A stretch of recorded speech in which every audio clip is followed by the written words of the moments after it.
Değerli misafirler, Peygamber Sevdalıları Vakfı'nın düzenlemiş olduğu Siyer Mektebi programımıza hepiniz hoş geldiniz, sefalar getirdiniz. Euzubillahimineşşeytanirracim.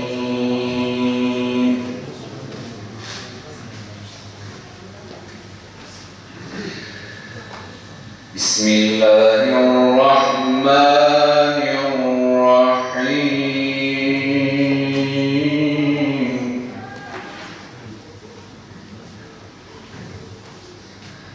İnna kulle şeyin halaknahu biqadar.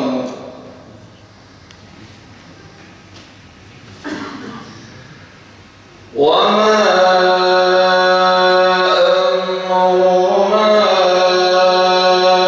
إِلَّا وَاحِدَةٌ كَلَمْحٍ بِالْبَصَرِ.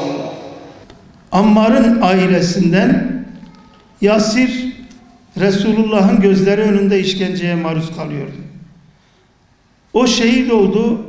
Akabinde yaşlı olmasına rağmen, Hazreti Sümeyye bir kadın olmasına rağmen acımasızca işkencelerle şehit edildi. Bizde kadın erkek ayrımı olmadığının bir göstergesi de budur. Şehadet, cihat erkeklere özgü bir şey değildir. Dava adamlığı, dava için mücadele etmek kadınıyla, erkeğiyle, kızıyla, çocuğuyla herkese özgü bir olaydır. Resulullah onların işkence edilirken yanlarından geçtiğinde onlara sabır diliyordu hep. Onlar diyorlardı, yardım yok mu? Bize Allah'ın yardımı ne zaman gelecek? Özellikle Ammar işkence altındayken öyle diyor. Allah Resulü, sizden öncekilerin başına gelenler sizin başınıza gelmedikçe cennete gireceğinizi mi zannediyorsunuz diyor. Neydi onların başına gelen? Ondan önceki Ammarların başına gelen, Yasirlerin başına gelen çok daha korkunçtu. Derileri demir taraklarla kemiklerinden, bedenlerinden ayrılıyordu. Ondan sonrakiler ne yapıyorlardı Ammarlara biliyor musunuz? İki bacağını ayırıyor, altında ateş yakıyorlar, karınlarını kesip içine tuz basıyorlar işkence yaparken, gözlerine naylon damlatarak öldürüyorlardı. Ebu Cehil'in çağımızdaki çocukları Ammarların nesline, Ammarların çocuklarına bu işkenceleri yapıyorlardı. Ve bu şekilde şehit ediyorlardı. Kadın erkek demeden hem de. Burada bir parantez açıp şunu söylemem lazım. Bu çok önemlidir. Siyer tarihi bakımından ve anlamak açısından. Mekke döneminde Resulullah'ın bu tepkisizliği, yani fiziki tepkisizliğinin bir nedeni de şudur. O dönemde o işkencelere maruz kalan Müslümanların bir kısmı izin istiyorlardı. Allah bize cihada izin versin, biz bunlarla savaşalım. Hiç mi bir şey yapamayız? Onlar bizden 5 öldürse biz bir tanesini yaralayamaz mıyız? Böyle bir istek vardı. Allah-u Teala ısrarla o izni vermedi. Niye? Çünkü orada yapılan şey nefislerine ağır geliyordu. Nefisleri kabarıyordu kendilerini korumak için. Ama Allah o nefsi sırf kendine özgülemek istiyordu. Sırf Allah için vereceksin. Kendi nefsin için veremezsin. Medine'de cihat ayetleri geldiğinde ne dediler? Şimdi zamanı mıydı ya Resulallah? Hani siz istiyordunuz? Çünkü artık onların nefse baskısı, zorbalığı bitmiş. İnan sırf Allah için gidip savaşacaklar. Bu ayrıntı çok önemlidir. Canım İslam'da da laiklik var.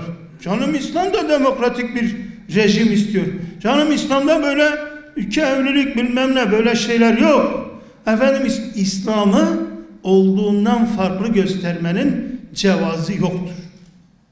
Ne olursa olsun. Bedeli ne olursa olsun. Çünkü sen bu yolu, bu çığırı açtığın zaman İslam ortadan kaybolur. Sen kaybolursun, bir daha ortaya çıkarsın, senin neslin çoğalır. Senin içine düşeceğin tehlike başkadır, İslam'ın gireceği tehlike başkadır. Onun için Müslümanlar kendini gizleyebilirler ama İslam'ı gizleyemezler. Burada gizlemekten kastım ne? Kendini farklı gösterebilir. Ben böyleyim.